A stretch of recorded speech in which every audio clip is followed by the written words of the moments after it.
अस्सलामुअलैकुम, good morning, सुबह बखैर, क्या हाल है? ठंडी ठंडी सी सुबह है हमारे यहाँ भी, so it's feeling very good. और साथ ही चूंकि जब हम मैच जीत जाएं तो उसकी भी एक खुशी होती है। तो जी आपको पता है कि 3 मुल्की T20 सीरीज जो है, ट्राई सीरीज, वो चल रही है रावलपिंडी में, और पहला मैच था पाकिस्तान का विद जिम्बाब्वे। T20 मैचेस हैं और हम जीत गए। हम जीत गए और इसलिए आज हमारी सुबह भी अच्छी लग रही है हमें। आज हमारी कॉफी भी अच्छी लग रही है हमें। अच्छा मूड हो जाता है जब हम जीते हो, और जब ना जीते हो तो फिर थोड़ी अच्छा। जिम्बाब्वे ने बाय द वे, ठीक है, थोड़ा सा बीच में जब शुरू में हमारे बल्लेबाज लड़खड़ा रहे थे तो थोड़ी टेंशन मुझे तो हो गई थी, हो ही जाती है, आपको पता है हम जरा सहम जाते हैं when it comes to cricket. Zimbabwe ने पहले खेलते हुए 147 रन बनाए। पाकिस्तान ने हदफ 4 गेंदों कबली ही हासिल किया है और इसमें फ़खर ज़मान रहे नुमाया, 44 रन बनाए उन्होंने। उस्मान खान ने 37 रन बनाए। मोहम्मद रिजवान नवाज 21 रन की इनिंग्स खेली, नाकाबिल शिकस्त रहे। एटलीस्ट कल के मैच से, उस प्ले से ये पता चल गया कि जितना गलती हम कर लेते होते हैं अक्सर, कि हम हरीफ को समझते हैं कि ये हल्का सा ही होगा, ठीक है, it's not going to be such a big deal. It did become a big deal. ज़ाहिर है वो भी खेलने के लिए आए हुए थे। फॉर अ व्हाइल देयर समझ नहीं आ रही थी कि मैच जो है वो किधर जाएगा। ये उनके लिए भी बड़ी कारगर साबित होगी। बाबर का 0 पे आउट होना, वो दोबारा से लग रहा था कि अब वो वाला पैच जा चुका है और अब जरा बेहतरी होगी है, और it's never gonna happen again in dead. लेकिन कोई बात नहीं, हम जो हैं वो देखेंगे इंशाल्लाह अगले में अच्छा परफॉर्म करेंगे। So we did win certainly. चलिए इस पे ज़रा डिटेल में आगे बात करेंगे, और let's talk about this. Karachi के इलाके डिफेंस फेज 5 में एक न्यूली वेड 18 ईयर ओल्ड लड़की घर की छत पर मुर्दा पाई गई। जी बिल्कुल, अंदाजा करें आप। और इस बड़ा पे भी हमने बात इसलिए करनी है और इस पे हम सर्टेनली बात करेंगे। We have to talk about that later in the show, because ये भी बहुत ज़्यादा इस किस्म की खबरें आती हैं। We need to find out what's happening over there. लेकिन उससे पहले एक और बात है अब्दुल्ला। उससे पहले ये बात है कि 27वीं आईनी तरमीम तो पास हो गई है। खैर लाहौर हाई कोर्ट में इसकी समाअत भी अब होगी लगता है, लेकिन उससे पहले ही, इसके साथ साथ ही जब ये प्रोसेस चल रहा था तो 28वीं आईनी तरमीम का भी शोशा छोड़ दिया गया था, और जिसमें प्राइमरीली ये कहा जा रहा था कि ये पीपल स्पेसिफिक, मतलब पर्सन स्पेसिफिक नहीं होगी, इंडिविजुअल स्पेसिफिक नहीं होगी। इसमें आवाम के इशूज़ डिस्कस किए जाएंगे, अवामी मामलात होंगे, जिसमें MQM का ये मुतालबा है कि बल्दियाती इदारों को, बल्दियाती हुकूमतों को बाइख्तियार बनाया जाए। आपको पता ही है, और MQM एक अहम इत्तेहादी है, वो कहती है कि आर्टिकल 140A में तरमीम की जाए। वफाकी हुकूमत ने MQM से वादा भी कर रखा है कि 28वीं तरमीम में बल्दियाती नुमाइंदों को इख्तियारात का मामला शामिल किया जाएगा। लेकिन पीपल्स पार्टी इसमें बड़ी रुकावट है। MQM के रहनुमा मुस्तफ़ा कमाल ने कराची में प्रेस कॉन्फ्रेंस में पीपल्स पार्टी को खबरदार करते हुए कहा कि बल्दियाती नुमाइंदों को इख्तियारात ना दिए गए तो 18वीं तरमीम का बचना भी मुश्किल हो जाएगा, बल्कि बात नए सूबों तक जा पहुंचेगी। ये सारी बातें उन्होंने की, और पीपल्स पार्टी रहनुमाओं का मौक़िफ़ है। अच्छा, कल सादिया जावेद हमारे साथ थी, तर्जुमान सिंध गवर्नमेंट की, और उन्होंने कहा कि जी अगर MQM ये चाहती है कि वो परवेज़ मुशर्रफ के ज़माने वाला बल्दियाती निज़ाम आ जाए और उस तरह के इख्तियारात हों, तो वो तो होने नहीं वाला, उन्होंने कैटेगोरिकली कहा। लेकिन साथ ही उन्होंने ये भी कहा कि अगर कोई तजवीज़ है तो इस पे बैठकर बात हो सकती है। अब MQM एक्चुअली क्या चाहती है, क्योंकि उसी ज़माने में मेयर भी थे ना मुस्तफ़ा कमाल साहब, और वही ये बात भी कर रहे हैं जो आज वफाकी वज़ीर सेहत हैं। और लेट्स सी, क्योंकि मुस्तफ़ा कमाल साहब का अपना भी एक बयान में सुन रहा था अब से कुछ देर पहले, जिसमें उन्होंने कहा, वो इनफैक्ट जब डॉल्फिन के निशान से इलेक्शन लड़ रहे थे, सो उन्होंने कहा था अपने ही किसी कॉर्नर मीटिंग थी लग रही थी मुझे, कि आपको पता है कि किस तरह नया सूबा बन सकता है। किसी भी सूबे में नया सूबा बनाने के लिए उस सूबे की सूबाई असम्बली से 100% वोट हासिल करना ज़रूरी होता है। सो या वो तो कैटेगोरिकली होने नहीं वाला, तो क्या प्लान है इनका? That is now very important. Why don't we ask him? अच्छा, सादिया जावेद साहिबा ने एग्जैक्टली क्या कहा था, ये सुन लीजिए जरा।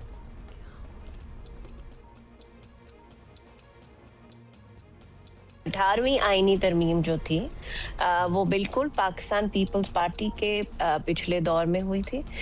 जो चेयरमैन पाकिस्तान पीपल्स पार्टी ने बड़े वाज़े तौर पे इस दफ़ा भी कहा है, और हम हमेशा इस मौक़िफ़ पे कायम है कि 18वीं आईनी तरमीम को रोल बैक नहीं किया जाएगा। और मैं ये बात वाज़े तौर पे आपके प्रोग्राम में कह रही हूँ कि अब की दफ़ा भी 27वीं आईनी तरमीम में 18वीं तरमीम NFC, जो कि चेयरमैन पाकिस्तान पीपल्स पार्टी का अपना ट्वीट था कि इन्होंने जो प्रपोजल दिया था उसमें शामिल था, लेकिन हमने राइट ऑफ द वे जाके, हमारी सेंट्रल एग्जीक्यूटिव कमेटी ने जाके उसको मना किया, उस पे तरमीम करने से इनकार किया, और उसी मौक़िफ़ पे आज भी पाकिस्तान पीपल्स पार्टी कायम है।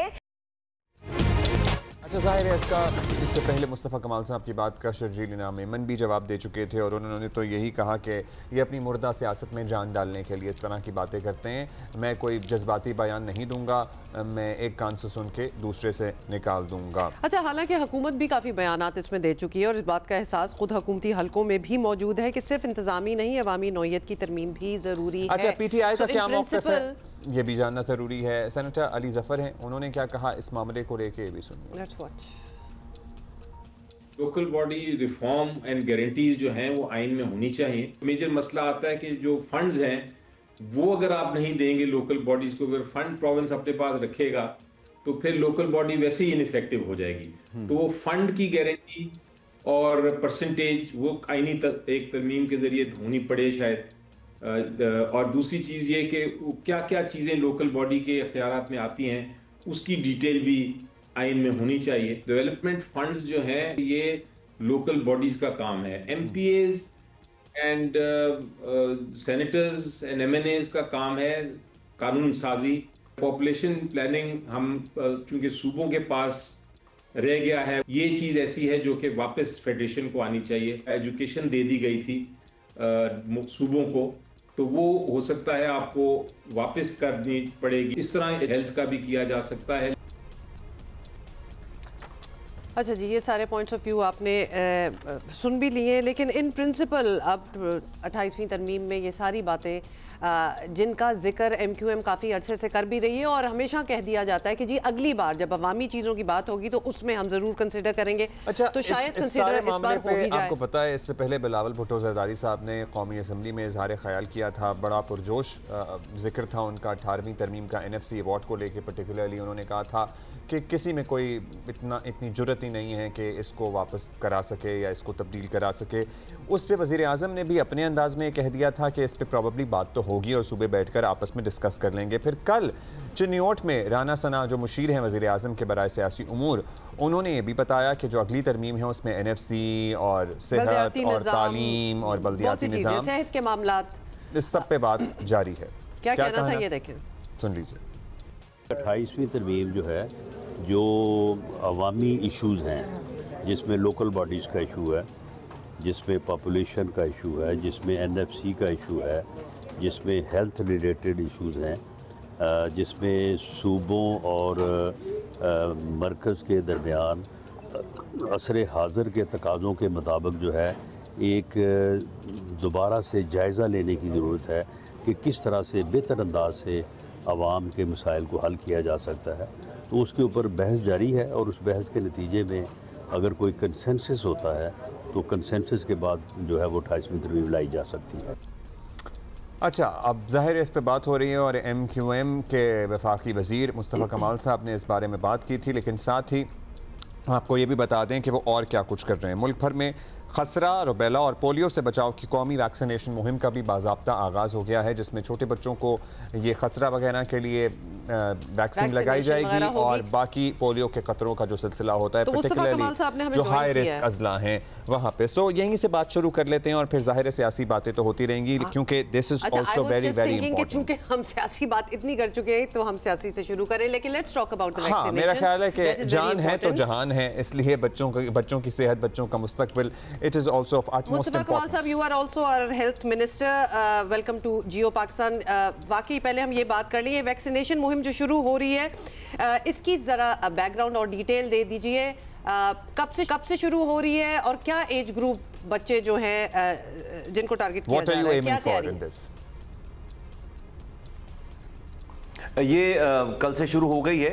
खसरा रुबेला का ये सीज़न है और हर सीज़न में ये एक कैंपेन चलती है। वैसे तो साल भर ये वैक्सीनेशन होती रहती है हमारे जो BHUs हैं वहाँ पे, और ये गवर्नमेंट की एक कैंपेन है। और जैसा कि आप लोग जानते हैं कि अगर prevention is better than cure, एहतियात जो है वो इलाज से बेहतर है जब हम ये कहते हैं, तो उसका तरीक़ाकार क्या है? उसका तरीक़ाकार ये है कि दुनिया आज अगर बीमारियों से बच रही है तो वो उन बीमारियों से बचने के लिए वैक्सीन लगाते हैं। गवर्नमेंट ऑफ पाकिस्तान अब पहले 12 और ये सर्वाइकल कैंसर के साथ अब ये 13 वैक्सीन जो है वो हम फ्री ऑफ कॉस्ट लगाती है गवर्नमेंट, जो कि जिन बीमारियों में पहले बच्चों की और लोगों की जानें जाया करती थी, आज अल्हम्दुलिल्लाह इन बीमारियों में अब लोग नहीं मरते। और ये तो हमारे यहाँ बहुत कम है। दुनिया में तकरीबन सऊदी अरब में कोई 55 के करीब वैक्सीन लगाए जाते हैं। दुनिया में इसी तरह से और ममालिक हैं। तो अगर आज से 15 सालों के बाद लोग कहते हैं कि कैंसर में लोग नहीं मरेंगे अब दुनिया में, लेकिन शायद पाकिस्तान में फिर भी मर रहे होंगे, इसलिए जब वो कैसे नहीं मरेंगे? वो वैक्सीन ईजाद हो चुकी है,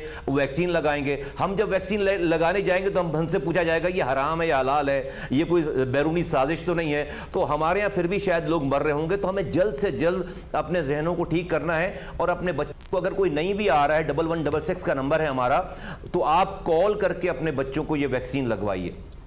1166 इज़ द नंबर, हम यहाँ पे दोहरा दें और साथ में ये भी बताएं कि अगर कोई आपके जहन में सवाल है तो उसको भी एड्रेस करने की हम मीडिया प्लेटफॉर्म्स पे भी कोशिश करते हैं, और जाहिर है ये एजुकेशन का सिलसिला इसी तरह जारी रहेगा। वैसे आप गूगल भी कर सकते हैं, मतलब हाँ। थोड़ी सी इन्फॉर्मेशन जो है ना, और अब तो उर्दू में आप आर्टिफिशियल इंटेलिजेंस ChatGPT से भी पूछ सकते हैं, वो भी आपको बता सकती है। और फिर बात तो होगी ना, उसको भी मानेंगे कि नहीं, क्योंकि जिसने नहीं मानना होता उसने नहीं मानना होता, लेकिन कोशिश हम जारी रखेंगे। ये वो चीज़ अच्छा जी, now coming to other issues. Mustafa साहब, आप हमारे साथ ही हैं, इस बारे में अगर आप कुछ ऐड करना चाहें तो यकीनन आगे चलकर ऐड कर दीजिएगा। आपने अभी बात की कि बल्दियाती इदारों को अभी चंद दिन से बहस चली रही है, बाइख्तियार बनाना होगा। किस तरह से बाइख्तियार बनाने की बात करते हैं? क्योंकि जब हम सिंध हुकूमत से पूछते हैं तो वो कहते हैं कि भाई हमारे यहाँ तो बल्दियाती निज़ाम मौजूद है, जैसा भी है, और कहीं मौजूद है तो हमें दिखा दीजिए। और अगर ये ख्वाहिश है MQM की कि परवेज़ मुशर्रफ वाले ज़माने जैसा बल्दियाती निज़ाम आ जाए, तो वो तो हो नहीं सकता। अब्दुल्ला साहब, मुझे ज़रा 2-2.5 मिनट दीजिएगा। बहुत इंपॉर्टेंट सवाल कि आपने, मैं एक दफ़ा एक्सप्लेन कर दूं क्यों चाहते हैं, क्या चाहते हैं, या आईनी तरमीम क्यों चाहते हैं। 2 मिसालें दूंगा। एक मिसाल देता हूं मैं आपको बलूचिस्तान की। ये जो बलूचिस्तान में नेशनल एक्शन प्लान के तहत, आप समझते हैं, आपको पता है कि हमारे यहाँ वहाँ पर दहशतगर्दी है, लॉ एंड ऑर्डर की सिचुएशन है, तो जब सिक्योरिटी इदारे जो है वो ब्रीफिंग करते हैं ना, तो अपनी तमाम KPIs को बताने के बाद हमने ये किया, ये किया, ये किया, उसके बाद एक कंक्लूजन ये होता है कि जो मुंतखब नुमाइंदे हैं, MNAs और MPAs, ये अपने इलाकों में जाकर लोगों के दरमियान उनकी खिदमत करें ना। बलूचिस्तान का एक MNA का इलाका इतना बड़ा है कि वो अपने एक हलके में एक कोने से सफ़र शुरू करे तो वो 3 रातों के बाद वो किसी अपने ही हलके के दूसरे कोने पे पहुंचता है। नंबर 1। एक MPA का इलाका इतना बड़ा है कि वो अपने एक कोने से सफर शुरू करे तो 24 घंटों के बाद वो अपने ही हलके के दूसरे कोने पे पहुंचता है। मुझे ये बताइए, तमाम उसके इलाके के लोगों की वो खिदमत कैसे, पानी की फिक्र कैसे करेगा, सीवेज की फिक्र कैसे करेगा, दवा की फिक्र कैसे करेगा, रोड की सफाई की, तालीम की कैसे करेगा? दुनिया में जो कौमें 300-400 400 साल हमसे आगे हैं, उन्होंने मुकामी हुकूमतों का एक निज़ाम बनाया। अब अगर वहां पे उसके हलके में कोई काउंसलर हो, कोई यूनियन काउंसिल हो, उसको डायरेक्ट उसके फंड जा रहे हो, तो कोई भी फिर पहाड़ पे हथियार लेकर ना जाए महरूमियों की वजह से, कोई भी फिर धरने पे ना बैठे। एक मिसाल दे, आज बलूचिस्तान में क्या हो रहा है, जब नौजवान इन महरूमियों की वजह से हथियार उठाकर चले जाते हैं पहाड़ों पे, तो आप इसी फौज को बोलते हैं कि आ जाओ भाई, फला आदमी ने हथियार उठा लिया मुल्क के खिलाफ, आओ उससे लड़ाई करो। अपनी फौज को आप जो है वो 70 सालों से लोगों से लड़वा रहे, ये नहीं देख रहे कि ये नौजवान जो है वो किस महरूमी, कौन सा ऐसा निजाम है जो उसको हथियार उठाने में मजबूर कर रहा है। अब आ जाए कराची। 1999 में ऑक्ट्राई जिला टैक्स मिला करता था सारे पाकिस्तान को डायरेक्ट वफाक से।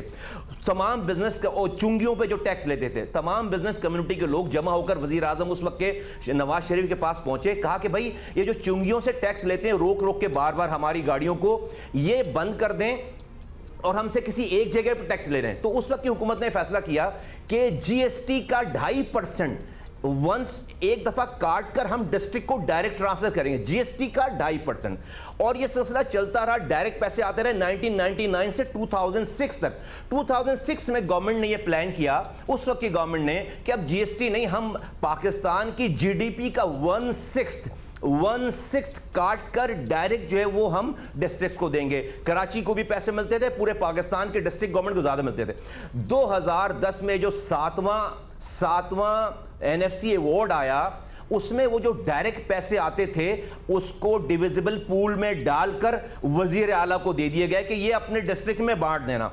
और डिस्ट्रिक्ट के कौन कौन से पैसे आते थे? सेस है, सेस, इंफ्रास्ट्रक्चर डेवलपमेंट से, आईडीसी कहते हैं इसको, जो कि पोर्ट पर इंफ्रास्ट्रक्चर डेवलपमेंट के लिए पैसे काटे जाते हैं। 200 अरब रुपए इस साल का जमा हुआ है, जो कि सिर्फ कराची का 1 रुपए नहीं मिला। पैसे मौजूद तो है ना, वो उसका निजाम तब्दील कर दिया गया है। सो आप वो पैसे वजीर आला आपको दे नहीं रहे, ये इशू है, या वो पैसे खत्म ही होगा, ये इशू है? जी नहीं यार, मुझे सिर्फ 30 सेकंड और देना, मैं आपको सब बात समझ में आ जाएगी जो मैं क्या कह रहा हूं। आपने बहुत, आपकी मेहरबानी, आपने जो है मुझे इतना मौका दिया, ये बहुत इंपॉर्टेंट बात है।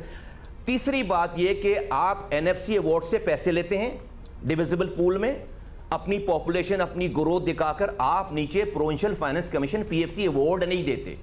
अब ये इस साल, अगर इस साल के सिर्फ आपको फिगर बता दूं, इस साल एनएफसी अवार्ड में सूबे सिंध को 2400 अरब रुपए मिले, 2400 अरब रुपए। कराची का शेयर 2400 अरब रुपए, पूरे सूबे सिंध को, पूरे पाकिस्तान को 8700 अरब रुपए मिले, चारों सूबों को। 2400 अरब रुपए में से जो कराची का शेयर बनता है आबादी के लिहाज से, हमारी आबादी दिखाइए कागजों पे, जिसको हम नहीं मानते, लेकिन जो लिखी हुई वही कहता हूं, 37.8% कराची की पूरी आबादी है, सिंध की आबादी के मतलब। तो इस 2400 अरब रुपए का 37% जो हमें मिल जाना चाहिए, अगर ये हमें मिलते तो अभी जो इन्होंने एडीपी है इस साल की 1018 अरब रुपए की सिंध की development ADP annual development programme है, उसका अगर 37.8% रखें आप अगर कराची की आबादी के हिसाब से, तो हमें 372.8 अरब रुपए मिलने चाहिए थे। 200 अरब रुपए मेरे जमा हुए हैं पोर्ट पर, और जो हमारी जो है वो एनएफसी के हवाले से जो कैलकुलेशन है वो तकरीबन जो है वो 250 अरब रुपए बनती है। तो 800 अरब रुपए हमें कराची को इस साल मिलने चाहिए थे, 100 अरब रुपए भी नहीं मिला। जिस नाम पर वजीर आला, तमाम वज़ीर आला पैसे ले रहे हैं सूबों को बांटने के लिए, वो नहीं दे रहे। तो 10 साल हो गए इस वाली बात को। तो इसलिए हम आईनी तरमीम चाहते हैं आर्टिकल 140A में कि भाई आप जो मेरे नाम पे वफाक पैसा, अच्छा जब ये 18वीं तरमीम नहीं थी ना, तो हम लड़कर वफाक से कुछ पैसे ले लेते थे। अब वफाक कहता है कि भाई आपके सारे पैसे हमने आपके वजीर आला को दे दिए, जाओ उससे। वफाक तो पहले दिन ही बैंक करप्ट है, जिस दिन बजट आता है उसी दिन वफाक बैंक करप्ट है। मैं हमारे नाम पे सारे सूबों के डिस्ट्रिक्ट के नाम पर पैसे लिए जा रहे हैं, वो नहीं है। ये 18वीं तरमीम, ये इंतजामी मामला हुआ ना मुस्तफा कमाल साहब, ये इंतजामी मामला हुआ, ये आईनी मसला तो ना हुआ कि इसमें आईन में आपको तरमीम की जरूरत है, या फिर आप इंतजामी तौर पर इस इंतजामी तौर पर इस मामले को हल नहीं कर सकते, फिर इसीलिए आईनी तौर पर आप इसको तब्दील कराना चाहते हैं। अच्छा, अगर इंतजामी तौर पर आइन में तो आर्टिकल 140A लिखी हुई है, कहती आइन आर्टिकल 140A क्या है, मफहूम अर्ज कर रहा हूं कि political, administrative and financial powers will be delegated to the elected local government. इन 4 लाइनों के ऊपर अगर चारों सूबों के वुज़राए आला ये काम कर रहे होते, अपनी जो आप एडमिनिस्ट्रेटिव बात कर रहे, सही बात कर रहे हैं आप, अगर वो ईमानदारी से कर रहे होते तो हमें सुप्रीम कोर्ट जाकर ये ऑर्डर नहीं लेने पड़ते। हम सुप्रीम कोर्ट में मुकदमा जीता हुआ 2023 में। फिर पंजाब की पूरी मौजूदा असेंबली ने यूनिवोकल होकर एक करारदाद पास की है, जो मैं कह रहा हूं, जो कि एमक्यूएम कह रही है कि हमारे इस लोकल गवर्नमेंट के आइन के आर्टिकल 140A की तशरीह कर दी जाए, और जो आपने सूबे के वजीर आला के ईमा पर छोड़ दिए बात, उस तशरीह की अच्छी बात की है आपने, के बजाय लिख दी जाए, लिख दी जाए। जी बिल्कुल, आपने बड़ा अच्छा एक्सप्लेन कर दिया। लेकिन आप इस सारे मामले में वफाकी आईनी अदालत क्यों नहीं जाते? मतलब बनी इस काम के लिए यही प्रॉब्लम्स हैं सारी। 140A भी जो है वो सारा एक्सप्लेन हो जाएगा, इसकी इंटरप्रिटेशन हो जाएगी, बजाय इसके कि आप आईनी तरमीम की तरफ जाएं। ये भी तो एक रूट है, आप इसको क्यों नहीं इस्तेमाल करते?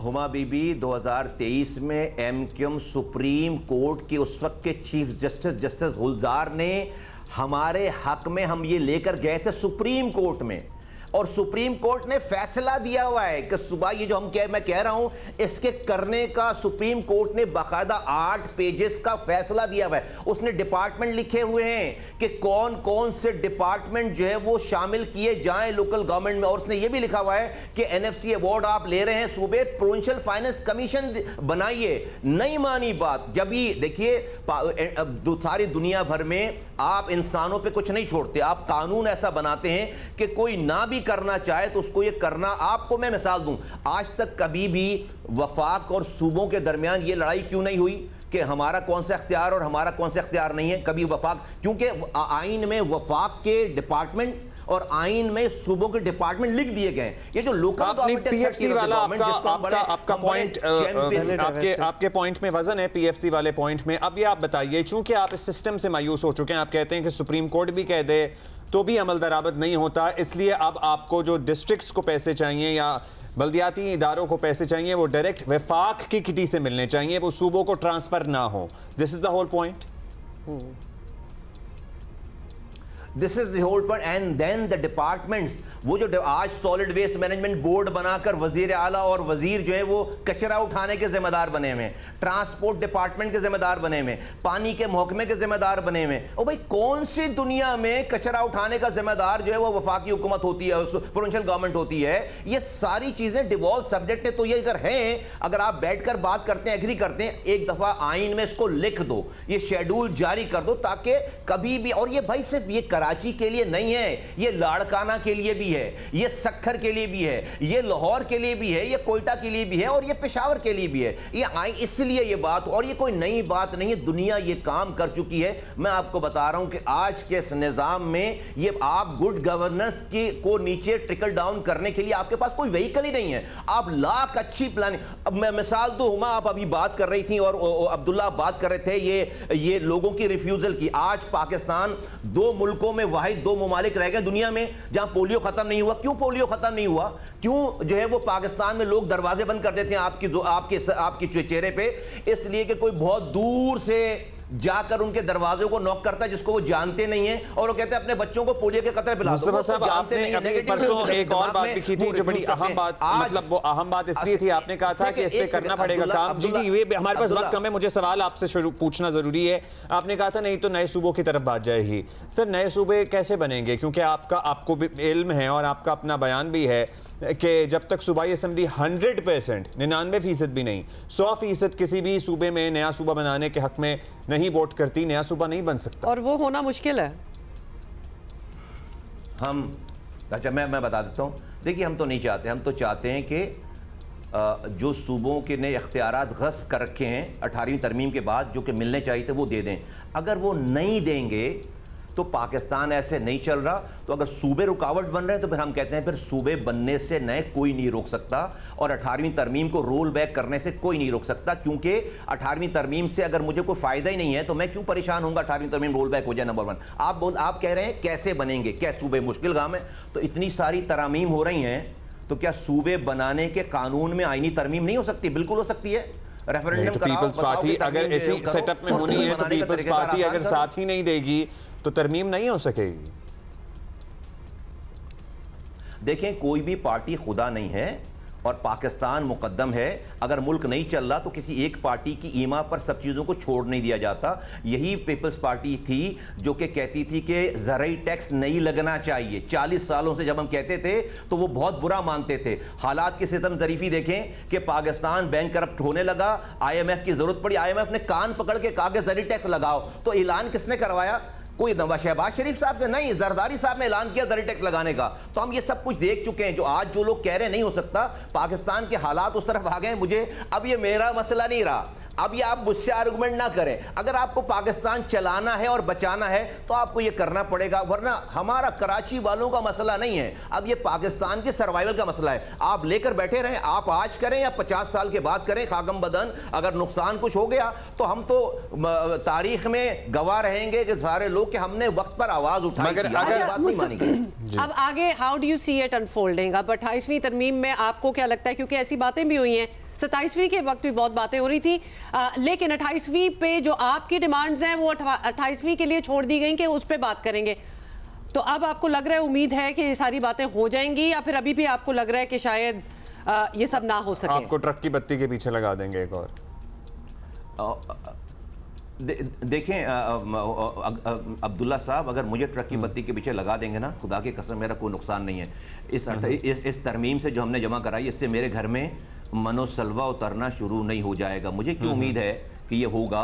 क्योंकि पाकिस्तान अब इस निज़ाम को अफोर्ड ही नहीं कर पा। आप मेरी मोहब्बत में नहीं करेंगे, अपनी मजबूरी में करेंगे। पाकिस्तान अगर नहीं होती ना ये बात, तो पूरी पंजाब की असेंबली जो है वो यूनिवोकल होकर ये करारदाद नहीं पास करती, पूरी कैबिनेट यूनिवोकल होकर वजीर आजम के साथ इसको मंजूर नहीं करती, स्टैंडिंग कमेटी में हमारे नंबर ज्यादा नहीं हो जाते। सिर्फ एक पार्टी, अच्छा वो भी पार्टी के, मैं पीटीआई और पीपल्स पार्टी के उन दोस्तों का शुक्रिया अदा करता हूं जिन्होंने प्राइवेटली हर कोई जो कहता है कि ये काम होना चाहिए, लेकिन मैं समझता हूं कि सेंस विल प्रिवेल इंशाल्लाह ताला। आप हमें मौका दें, पीपल्स पार्टी वालों को कहता हूं, हमें मौका दें, हमसे बात करें। ये लाड़काना की भी आप जिस तरह चैंपियन। अच्छा, अगर ये आर्टिकल 140A में आइन की रूह के मुताबिक इख्तियारात मिल जाते हैं, ये सारी चीजें तय हो जाती हैं, तो फिर तो नए सूबों की जो डिमांड है आप उससे बैक ट्रैक हो जाएंगे ना, फिर तो उसकी जरूरत ही महसूस नहीं रहेगी आपको, ऐसे ही? हाँ, फिर उसकी जरूरत, फिर उसकी ऐसे ही है, बिल्कुल उसकी जरूरत महसूस नहीं रहेगी। ये तो नए सूबे की हम बात उस वक्त करते हैं कि जब आपको हमारा राइट, आप नहीं, सूबे हमारे राइट नहीं दे रहे। इससे अगर सूबे ही ऑब्स्टिकल बन रहे हैं और राइट नहीं दे रहे, आइन के मुताबिक, कानून के मुताबिक राइट नहीं दे रहे। देखें, आपको 10 सालों में 3000 बिलियन का कराची को नुकसान हुआ, जो कि हमारा ड्यू शेयर नहीं मिला। हमें किसी से पैसे मांगने की जरूरत नहीं पड़ती। कराची ग्रो करता तो क्या अपने पास रखता? ये उस मुल्क के Got your point, जी, इस मुल्क को भी ज़ाहिर चलाता है कराची, तो आगे उसको भी कंट्रीब्यूट करता है। Thank you. अच्छा जी, वेलकम बैक। इससे पहले हम आप एक बहुत ही अहम केस के बारे में बात कर रही थी। कराची से हौलनाक लर्ज़ाखेज़ वारदात सामने आई है। कराची के इलाके डिफेंस फेज 5 में नौबेहता 18 साला लड़की घर की छत पर मुर्दा पाई गई है। लड़की के वालिद ने इल्ज़ाम लगाया है कि इनकी बेटी को गला घोंट कर कत्ल किया गया। वालिद की मुद्दईयत में दरख्शां थाने में मुकदमा दर्ज करवा दिया गया है। ये है latest. This is so painful. एक तो न्यूली मैरिड 18 ईयर ओल्ड, मतलब 18 साल की, at least I am sorry I will say to me it's a child, but उसके बाद उसकी लाश भी मिलना। And we are talking about like a very up class neighbourhood जिसकी बात हो रही है। लाश का इब्तदाई पोस्टमार्टम मुकम्मल कर लिया गया है। Police surgeon doctor Sumaiya Syed के मुताबिक इब्तदाई तौर पर मौत की वजह गला दबने से ही हुई है, और लड़की के जिस्म से केमिकल जो हैं वो भी ले लिए हैं तज्जिए, और डीएनए के लिए नमूने भी हासिल कर लिए गए हैं। डीआईजी साउथ असद रज़ा ने बताया है कि न्यूली वेड जो जोड़ा है वो 2 हफ्ते पहले सियालकोट से कराची आया था और बदर कमर्शियल में लड़के की खाला के घर मुकीम था। पीर की शाम लड़की छत पर गई और वापस नहीं आई। I mean like, I am sorry, ये स्टोरी सुन के भी थोड़ी सी लगता है ना कि you have heard it before. खातून खाना ऊपर गई और उसे छत पर बेहोश हालत में पाया, जहां उसके गले में दुपट्टा बंधा हुआ था।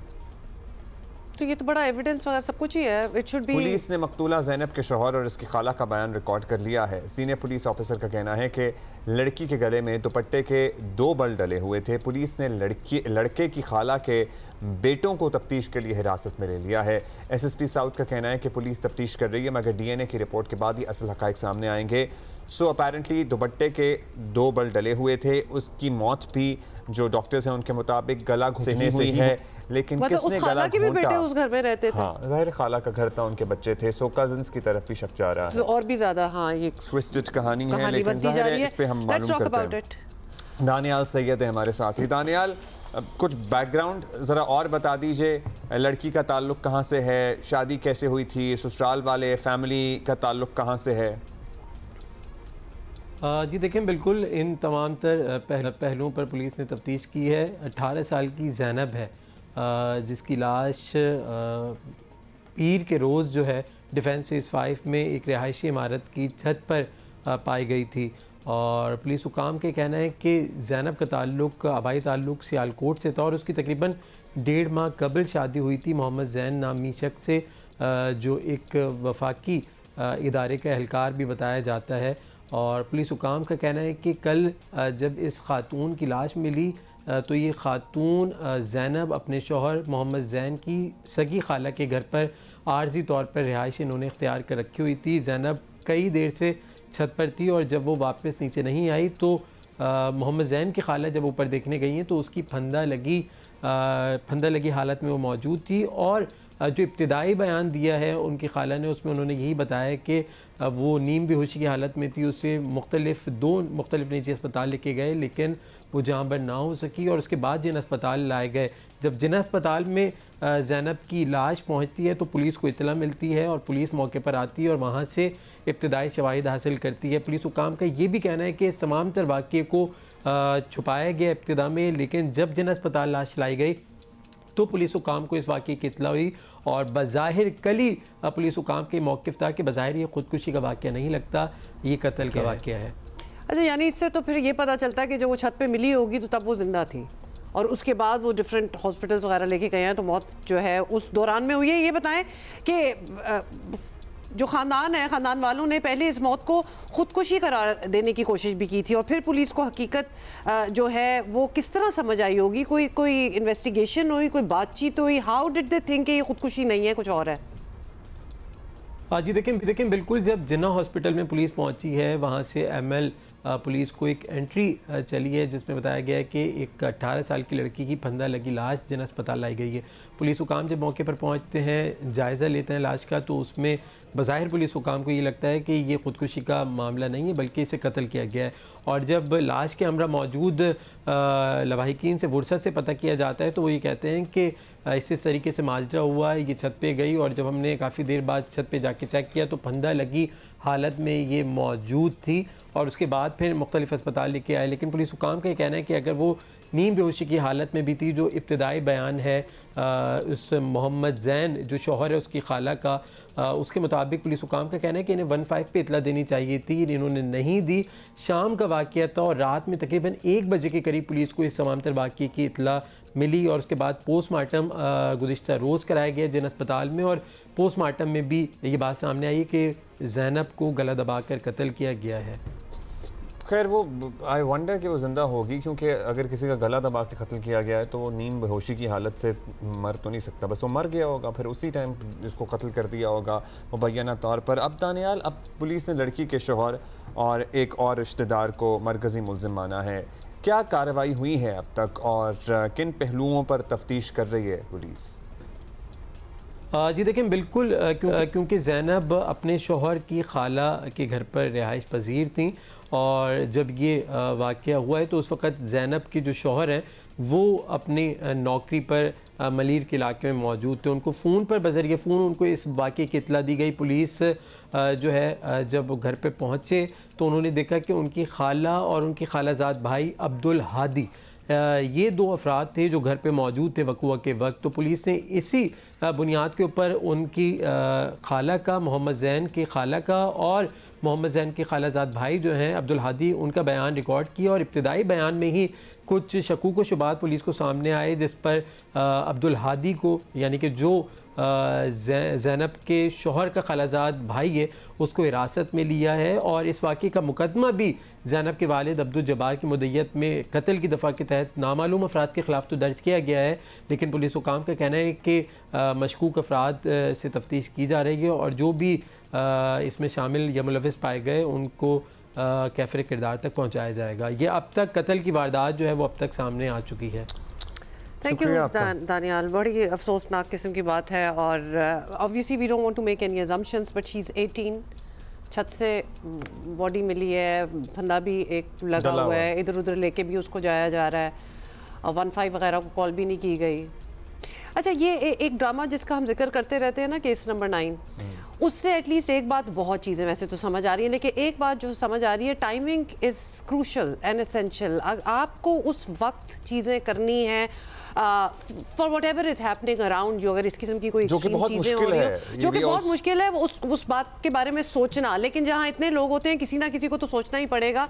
Timing is very important, whether you are making the right call, किस वक्त आप क्या कर रहे हैं, बिकॉज आपका केस इवेंचुअली अगर कोई बनना हो तो बड़ा वीक हो जाता है if you haven't done a lot of things before hand. तो इसमें भी वही वाली बात हो रही थी कि आपको पता है एक बच्ची, और अगर आपको ये भी पता है कि हमने कुछ नहीं किया तो आपका पैनिक लेवल कुछ और होना चाहिए। फौरन पुलिस को आप इतला करें, 15 कॉल करें, मतलब ऑफ कोर्स वरना तो यही लगेगा ना कि यू आर इन्वॉल्व।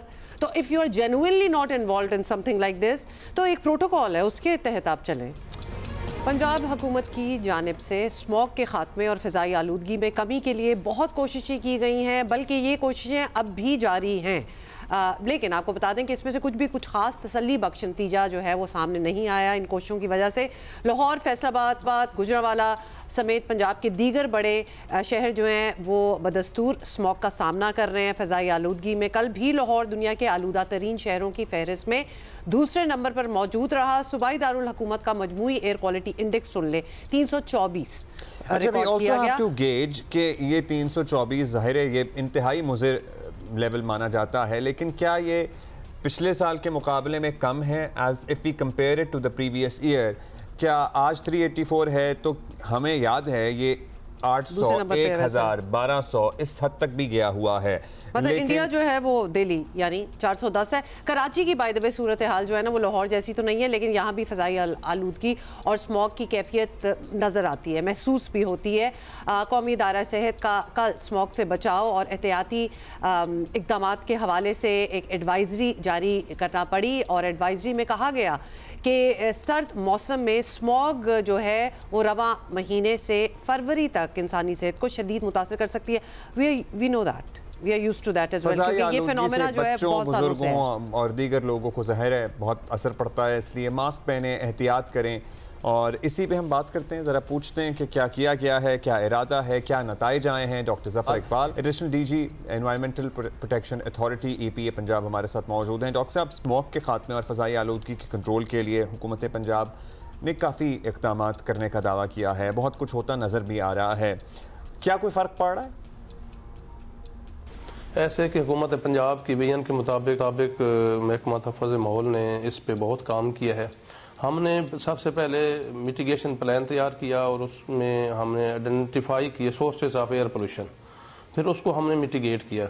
इंडस्ट्री के हवाले से हमने एयर पोल्यूशन कंट्रोल सिस्टम लगवाए, भट्ठों के हवाले से हमने ज़िग-ज़ैग टेक्नोलॉजी पे कन्वर्ट करवाया, फिर डस्ट पोल्यूशन कंट्रोल करवाई। अंडर कंस्ट्रक्शन साइट्स जो थी उनके ऊपर हमने सिस्टम लगवाए, वाटर स्प्रिंकलिंग करवाई और इस तरह हमने पार्टिकुलेट मैटर को कंट्रोल किया।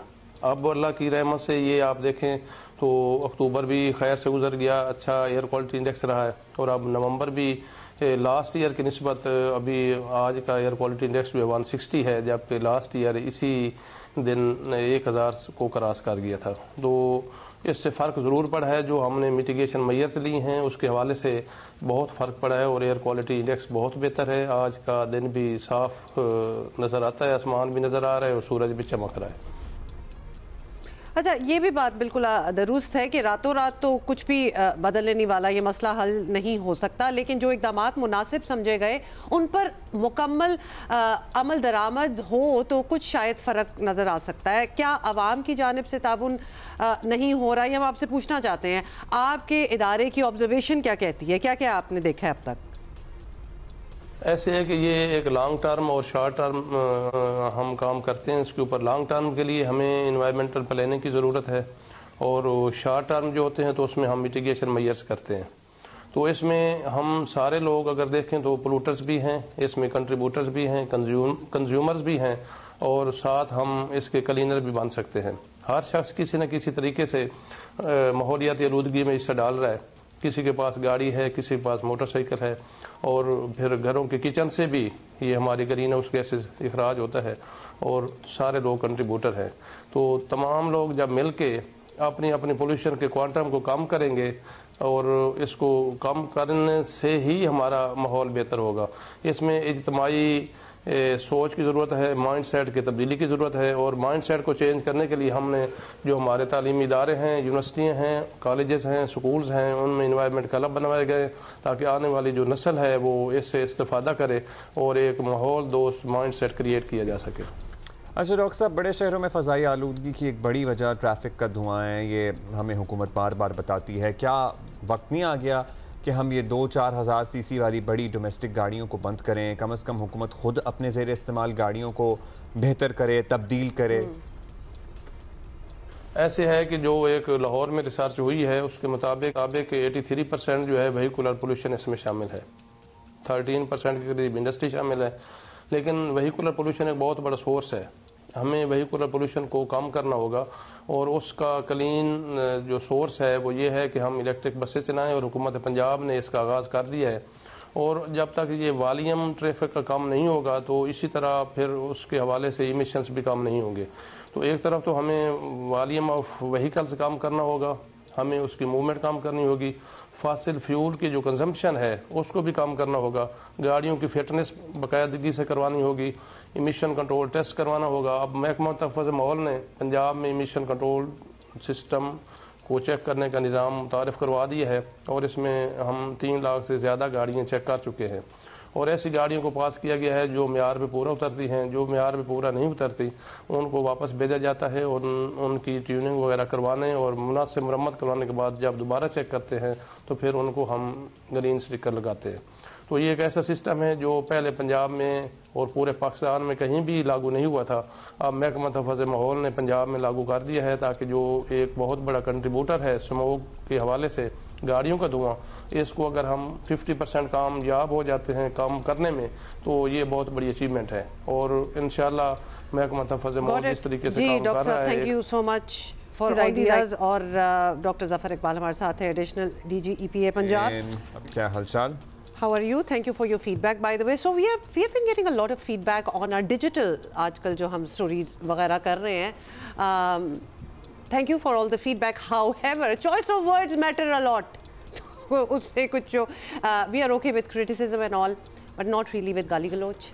So मगर क्या कर सकते हैं? बट क्या कर सकते हैं? खैर, anyway, अच्छा, कोई बात नहीं, we love you invariably. अच्छा, अभी हम आगे बढ़ेंगे और हाँ, है ऐसा है ना? We do, we love you. हाँ, अच्छा जी, अभी हम आगे बढ़ेंगे और आपको ये बताएंगे, आपको पता ही है हमने पिछले घंटे में तफसीली बात की है मुजव्वज़ा 28वीं आईनी तरमीम के ऊपर।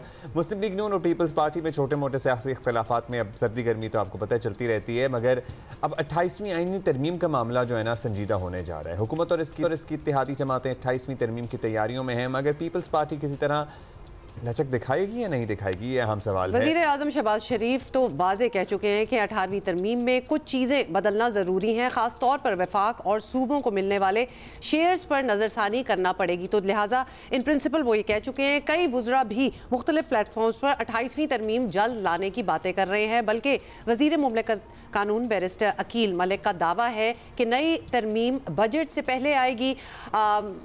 ये ऑब्वियसली ज़रूर है कि सूबों या के मुमकिना रिएक्शन से बचने के लिए हुकूमती शख्सियात अभी इत्तेफाक राय का लफ्ज़ जो है वो इस्तेमाल करना नहीं भूलती। बट लेट्स सी कि आगे क्या होता है। बल्दियाती इदारों को बाख्तियार बनाने के लिए MQM 28वीं तरमीम जल्द लाने का मुतालबा कर रही है। अभी हमने तफसीली गुफ्तगू की थी, मुस्तफ़ा कमाल साहब हमारे साथ पिछले घंटे में मौजूद थे और उनका मौक़िफ़ आप तक पहुँच गया। मगर दिलचस्प बात यह है कि तहरीक इंसाफ भी इस मामले में मुस्बत इशारे दे रही है। बैरिस्टर ज़फ़र की गुफ्तगू भी हमने आपको सुनाई थी। ज़ाहिर है कि हुकूमत के लिए ये काफ़ी हौसला अफजा है।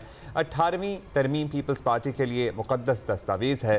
27वीं तरमीम में हुकूमत ने एक हल्की कोशिश की, लेकिन पीपल्स पार्टी के सामने बेबस रही और मजबूरन हुकूमत को 18वीं तरमीम में जो तरामीम मुजव्वज़ा थी वो वापस लेना पड़ गई।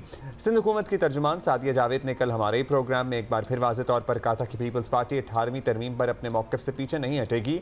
ये बिलावल भुट्टो ज़रदारी साहब ऐवान में बता चुके हैं। सियासत में ज़ाहिर है लेकिन कोई भी बात हरफ़ आखिर तो नहीं होती। सो लेट्स सी होता क्या है, इसी पे बात कर लेते हैं फिर। और सेनेटर अफनानुल्लाह खान साहब रहनुमा हैं मुस्लिम लीग के, किस तरह सिचुएशन टैकल करेंगे उनसे। सेनेटर साहब thank you for your time. हुकूमत की जानिब से बिल्कुल वाज़े बताया जा चुका है कि 28वीं तरमीम आ रही है और जल्द आ रही है। इस किस्म के इशारे भी मिल रहे हैं, कैटेगोरिकली कहा भी जा रहा है। इसमें फोकस होगा NFC अवार्ड और ये पीपल्स पार्टी की रेड लाइन है। तो फिर क्या हुकूमत को एक और तरमीम की उम्मीद रखनी भी चाहिए जब एक रेड लाइन आ ही गई है, या फिर आपको लगता है आप उन्हें मना लेंगे? जी बिस्मिल्लाहिर्रहमानिर्रहीम। लेकिन जब भी इस तरह की आईनी तरामीम आती हैं तो बहुत सारे लोगों के बहुत सारे तहफ़्फ़ुज़ात होते हैं, मगर इसके अंदर सियासत की खूबसूरती यही होती है कि आप तमाम लोगों के साथ बैठते हैं, आप उनसे बातचीत करते हैं, जो स्टेक होल्डर्स हैं उनको ऑन बोर्ड करते हैं और आहिस्ता आहिस्ता आप कॉन्सेंसस इवॉल्व करते हैं। पाकिस्तान की तारीख में जितनी बड़ी तरामीम आई हैं उनके अंदर ये स्ट्रैटेजी बड़ी कामयाबी से लगाई गई है और हमारा ये ख्याल है कि हम भी पीपल्स पार्टी के साथ इंशाल्लाह बैठ कर अफ़ाम व तफ़हीम से 28वीं तरमीम को इंशाल्लाह पास कराएंगे और जो उनके तहफ़्फ़ुज़ात हैं उनको दूर करेंगे। अच्छा सैयद साहब, आपकी सिंध से दूसरी इत्तेहादी जमात MQM की भी एक रेड लाइन है ना, वो समझते हैं कि अब इख्तियारात की बल्दियाती निज़ाम को मुंतकली वाला काम ना हुआ तो वो शायद हुकूमत के साथ मज़ीद ना चल सकें या फिर भी चलते रहें, लेकिन उनका ये देरीना मुतालबा ज़रूर है। अब ज़ाहिर है कि पीपल्स पार्टी भी यहाँ कोई ख़ास लचक दिखाने के लिए तैयार नहीं है। तो इस मामले पे MQM के मौक़िफ़ में वज़न देखते हैं आप या पीपल्स पार्टी के? मैं ये समझता हूँ कि MQM के मौक़िफ़ के अंदर बहुत ज़्यादा वज़न है और इसमें कोई शक नहीं है कि जो इख्तियारात की जो डेवोल्यूशन थी कि जो प्रोविंस तक हुई 18वीं तरमीम की वजह से, उसको मज़ीद जो है डिवॉल्व होना था लोकल बॉडीज़ के लेवल पे, मगर बदकिस्मती से वो उसकी डेवोल्यूशन जो है वो हो नहीं सकी जिस तरह का इन्विजन किया गया था। तो इसके अंदर इसको रिव्यू करने में कोई हर्ज नहीं है। आप देखें ज़्यादातर मसाइल जो हैं वो आपके लोकल लेवल पे ही होते हैं। अगर वहाँ पे एक इफेक्टिव लोकल गवर्नमेंट का सिस्टम मौजूद होगा और वो फ़ाल होगा, उसका टेन्योर प्रोटेक्टेड होगा, उसका बजट जो है वो प्रोटेक्टेड होगा, उसके इख्तियारात प्रोटेक्टेड होंगे कॉन्स्टिट्यूशनल अमेंडमेंट के थ्रू, तो वो एक बेहतर तरीके से काम कर सकता है। और वो एक नर्सरी भी होती है जहाँ पे सियासतदान जो है जहाँ से आते हैं। 2-3 जगह हैं जहाँ से सियासतदान आ सकते हैं, स्टूडेंट यूनियन, ट्रेड यूनियन और लोकल बॉडीज़। तो अगर लोकल बॉडीज़ का कानून लाया जाता है और उसको उसकी वजह से उन इस्लाहात की वजह से जो है वो निज़ाम बेहतर होता है, तो उसकी समरात जो है वो आम आवाम को मिलेंगे। बिलखुसूस जो बड़े शहर हैं उनको ज़्यादा फ़ायदा है, क्योंकि वहाँ पे अगर इफेक्टिव एक गवर्नमेंट का सिस्टम मौजूद होगा और वो बजट भी उनके पास होगा, तो फिर आवाम उनसे पूछ सकती है कि भाई आप ये इधर क्यों नहीं लगाया। आपके सामने ही है बहुत सारे शहर ऐसे हैं जहाँ पे बहुत बुरे हालात हैं इस वक्त, बिलखुसूस कराची के हालात बहुत बुरे हैं। तो उसको बेहतर करने के लिए हमें कोई ना कोई ऐसा इक़दाम तो उठाना चाहिए जिससे ये प्रॉब्लम रिजॉल्व हो।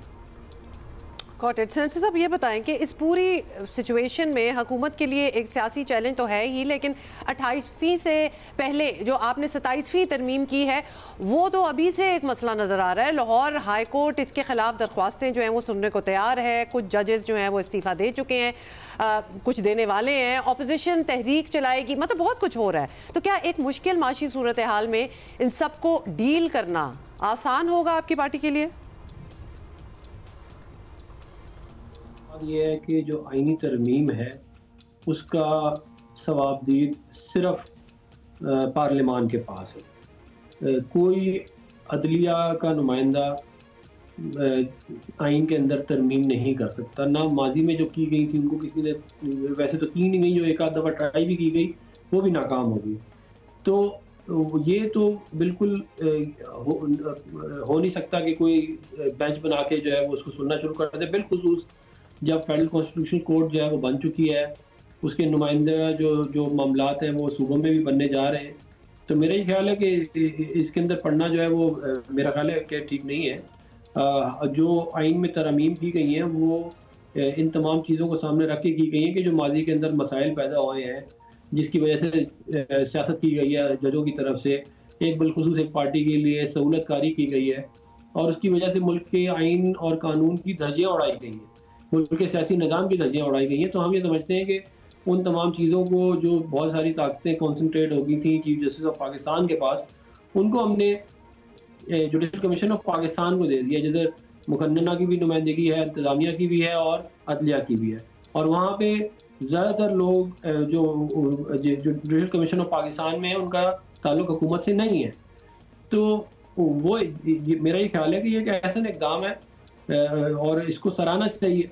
जहाँ तक बात रहेगी चैलेंजेस की, तो देखें इकोनॉमिक चैलेंजेस हैं, इसमें कोई शक नहीं है, हम इनको इस बात को हम समझते हैं कि बहुत बड़े बड़े मसाइल हैं, लेकिन इंशाल्लाह हमने माजी में भी मुल्क को मुश्किलात से निकाला है मियां मोहम्मद नवाज शरीफ साहब की क़यादत में, और आइंदा भी हम ऑलरेडी काफ़ी मसाइल हम हल कर चुके हैं जो आज से 3 साल पहले इकॉनमी के हालात थे, जो मैक्रो इकनॉमिक इंडिकेटर्स थे, फॉरेन एक्सचेंज रिजर्व थे, आपके रेमिटेंसेस थे, आपके और बहुत सारे मामला जो ख़राब हो गए थे, मुल्क को डिफ़ॉल्ट की तरफ जा रहा था, उधर से तो हम अल्लाह ताला की मेहरबानी से मुल्क को उन मुश्किलात से निकाल के बाहर ले आए, तो आगे भी इंशाल्लाह हम ले जाएंगे।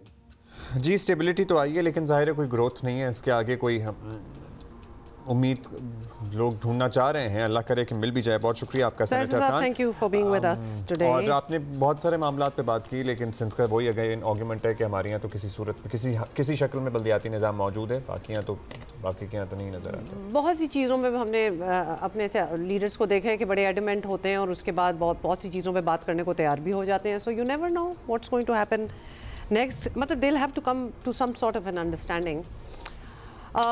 Moving on. अच्छा, क्रिकेट की अब हम बात करेंगे, बिकॉज कल जीत तो हम गए, लेकिन we still need to talk about it, because almost लग रहा था कि शायद ना जीते। T20 ट्राई नेशन सीरीज के इफ्तिताही मैच में पाकिस्तान ने, हम आपको बता चुकी हैं, जिम्बाब्वे को शिकस्त दी है। आखिरी ओवर में जाकर मैच का फैसला हुआ। बाबर आजम कोई रन नहीं बना सके। हमारा टॉप ऑर्डर है, ज़रा हमें परेशान कल भी कर गया था, लेकिन फ़खर चल गए और जिम्बाब्वे की टीम ने पहले बैटिंग करते हुए 8 विकेटों पर 147 रन स्कोर किए। जिम्बाब्वे की टीम को 72 रन का ओपनिंग स्टैंड मिला, मगर इसे बरकरार नहीं रख सकी और फिर ऊपर नीचे विकेटें गिरती गईं। और ये था, सिकंदर रजा ने 34 रन बनाए, मोहम्मद नवाज ने 2 खिलाड़ियों को आउट किया। जवाब में पाकिस्तानी बैटर्स लिटरली शुरू से ही मुश्किलात का शिकार नजर आए। ओपनर साहबजादा फरहान 16, साइम अयूब 22 रन बना सके। बाबर आजम कोई सिफर, मतलब कोई सिफर नहीं, सिफर था, कोई नहीं था, सिफर था हमारे पास। But anyway he just couldn't do it yesterday. और अब वो क्योंकि अभी पिछले कुछ अच्छा उनका स्पेल गुजरा है और इंशाल्लाह आगे भी अच्छा गुजरेगा, तो एक्सपेक्टेशन हमारी तो आपको पता है ना, स्काई रॉकेट एकदम से हो जाती हैं। सो ही लेफ्ट ऑन अ 0। और फिर कप्तान सलमान अली आगा भी 1 ही रन बना सके, तो उनसे भी कोई ख़ास कॉन्ट्रीब्यूशन नहीं है। और कल से ये बहस ज़ोर पकड़ रही है कि सलमान आगा का टीम में क्या किरदार है। I feel bad about asking such questions, but we will ask these questions. So let's talk to our guest, because वो अच्छा परफॉर्म करते हैं, आपको पता है, वनडे में पर्टिकुलरली, टेस्ट मैच में भी पर्टिकुलरली। सो उनकी अपनी परफॉर्मेंस अच्छी होती है, वहाँ पे वो रन भी बनाते हैं, सभी ठीक है। अब्दुल माजिद भट्टी साहब हमारे साथ हैं। भट्टी साहब, क्या हाल है आपका? भट्टी साहब, what are your thoughts on yesterday's match? पहले तो यही बता दें। बहुत शुक्रिया अब्दुल्ला हुमा। देखें, जिम्बाब्वे वो टीम है जो दुनिया में लोअर रैंक की टीमें हैं, जिम्बाब्वे का शुमार उन टीमों में होता है। लेकिन जिम्बाब्वे के खिलाफ 4 गेंदें पहले 147 रन का टारगेट चेस करना मेरे ख्याल में कंसर्न की बात है। बाबर आजम को हमने सेंचुरी के बाद बहुत ज्यादा प्रेज किया, करना भी चाहिए, लेकिन वो डिस्कस भी बार बार इसलिए होते हैं कि वर्ल्ड के टॉप के बैट्समैन हैं, वो कई बार फ्रस्ट्रेटेड नजर आते हैं। कल भी जिस तरह वो कल छठी इनिंग्स में अब्दुल्ला हुमा तीसरी बार 0 पर आउट हुए T20 इंटरनेशनल में, तो मेरे ख्याल में थोड़ा सा पाकिस्तान को जो इस वक्त सपोर्ट मिल रही है वो पाकिस्तानी बॉलरों की तरफ से मिल रही है। कल जिस तरह जिम्बाब्वे ने चार्ज किया था, एक वक्त पे उनके 91 फॉर 1 थे, उसके बाद फिर बॉलरों ने आखिरी 5 ओवर्स में 34 रन देकर 4 आउट किए। वहां पाकिस्तान ने 147 पर रिस्ट्रिक्ट किया उनको। लेकिन अगर ये स्कोर 160 170 होता तो फिर पाकिस्तान के लिए मुश्किल हो जाती। और फिर आप देखें, मैच फिनिश जो है वो भी चले, उस्मान खान बहुत अच्छा खेले, लेकिन मेरे ख्याल में जो सबसे अंडररेटेड प्लेयर है, जिनको बहुत कम हम लोग प्रेज करते हैं, वो मोहम्मद नवाज है। रिसेंट पास में आप देखें, जो शारजा का टूर्नामेंट था जिसका फाइनल हम अफगानिस्तान के खिलाफ छोटे स्कोर के बावजूद जीते, वहां भी 5 आउट किए थे मोहम्मद नवाज ने। और बहुत सारे वनडे और T20 मैचेस हैं, कल भी मोहम्मद नवाज ने 2 विकेटें ली और शायद 27 रन उन्होंने बनाए और पाकिस्तान को इस मुश्किल से निकाला। लेकिन टॉप ऑर्डर, अब चूंकि वर्ल्ड कप, हम परसों भी बात कर रहे थे, वर्ल्ड कप बिल्कुल किनारे पे आ गया है, तो मेरे ख्याल में टॉप ऑर्डर की परफॉर्मेंस और बाबर आजम का इनकंसिस्टेंट बैटिंग दिखाना, ये मेरे ख्याल में कंसर्न की बात है। मतलब ये कंसर्न्स हम कैसे एड्रेस कर सकते हैं? कंसर्न तो हम बड़े अरसे से, आपको पता है, एक्सप्रेस भी कर रहे हैं, फिर हम 2 स्टेप आगे जाते हैं बड़ी अच्छी तरह, और हम 2 स्टेप आगे जाते हैं, फिर 1 स्टेप पीछे आ जाते हैं। इससे पहले कल हमने तफसीली बात कर ली मोहम्मद रिजवान के बारे में भी। So what should we do now? मतलब लिटरली एक कंफ्यूजन सी है हमारे भी जहन में।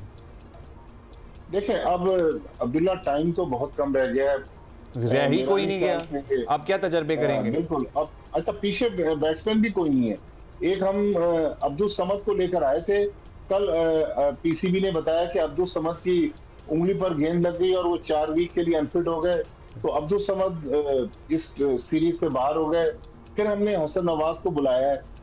अब रहस्य है कि अगर पाकिस्तान कुछ करना चाहता है तो जो हम आवाजें सुन रहे हैं, शादाब खान की आवाज आ रही है, या फिर जो पाकिस्तान शाहीन्स में जिस तरह माज सदाकत ने कल मुसलसल तीसरे मैच में आप देखें दोहा में जो एशिया कप हो रहा है राइजिंग स्टार्स का, उसमें मुसलसल तीसरे मैच में स्कोर किया है, वो एक अच्छा पाकिस्तान का फ्यूचर प्रोस्पेक्ट है। कई लोग कहते हैं नंबर की भी नहीं हमें समझ आती ना। साइम और फखर को साथ भेजो तो फरहान का नंबर आगे पीछे हो जाता है, बाबर और आगे चले जाते हैं। फिर अगर साहबजादा फरहान और साइम को भेजते हैं तो फिर फखर बिल्कुल नीचे होते हैं। फिर क्या होगा ये? और अगर बीच में कहीं रिजवान भी आगे तो फिर तो समझ ही नहीं आएगा, फिर तो पता नहीं किसकी जगह नहीं बनेगी। अब्दुल्ला मुझे लग रहा है कि साहबजादा फरहान की अगर यही फॉर्म कंटिन्यू रही तो मुझे लग रहा है कि वो वर्ल्ड कप की बस तो मिस कर जाएंगे। हमारे पास ओपनिंग में तो ऑप्शन है, बाबर आजम भी ओपन करते हैं, फखर जमान भी ओपनर है, साइम अयूब भी ओपनर है, तो ओपनिंग का मसला नहीं है, मसला हमारे पास मिडिल ऑर्डर में है। और खास तौर पर सलमान अली आगा चौथे नंबर पर जहां बैटिंग करने आते हैं, मेरे ख्याल में सलमान अली आगा की जो T20 की फॉर्म है, वनडे में तो वो रिसेंटली बहुत अच्छा खेले, T20 में सलमान अली आगा मेरे ख्याल में अब हमें सोचो विचार करना पड़ेगा। अच्छा, लेकिन मुझे भट्टी साहब साहबजादा फरहान को as a reserve wicket keeper भी तो हम तसव्वुर करते हैं ना, लेकिन करा नहीं रहे और वो नहीं कर रहा तो जाहिर अभी साउथ अफ्रीका के एक मैच में 10 ओवर्स उनसे विकेट कीपिंग करवाई थी, लेकिन 10 ओवर्स के बाद दोबारा उस्मान खान से विकेट कीपिंग करवा ली। तो आपको लगता है कि ये रिजर्व विकेट कीपर वाला रोल उन्हें बचा सकता है या नहीं बचा सकता?